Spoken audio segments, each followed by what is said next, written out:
Izay ny amin'ireo vaovao tapatapany izay nanasongadinana hatrany. Ny trangam-piarahamonina niseho teto Andrenivohitra sy tany amin'ny faritra fa ivadika pejim-baovao ahafantateraka isika. Raha ny nambarany minisitra misana itetikasa ny filoham-pirenena androany dia efa vita ny lalana mampitohy Antsaраsotra sy Ivato. Etsy andanin'izany dia marina fa tsy vitsy ny olona izay very tany noho izany asa fanamboarana izany.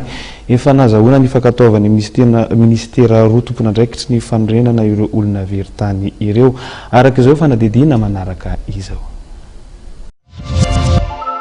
Vola mitetina 700 tapitrisa sy 13 miliara mahery no entiny fanjakana anoneran'ireo olona izay nanana tany nalaina mba ho fanamboarana ny lalana mampitohy Andrenivohitra amin'ny Ivato miainga etsy Tsarasoatra Isoavimasoandro.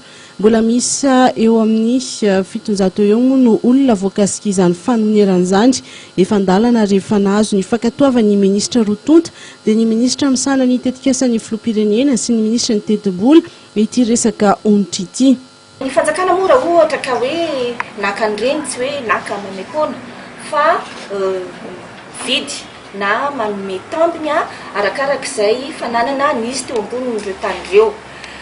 Misaotra zahay satria rehefa ny teny tamin'ny olona hoe ho avy ihany ny mpanao fanadihadiana dia na dia nisy ara ny somary nalaindaina tamin'ny voalohany dia ny fanometanana ihany ary vita somatsara izany fanadihadiana izany vita somatsara ny tomban'ireo fananan'ireo olona rehetrarehetra na ny tany na ny trano na ny voly izay teny reny trano reny.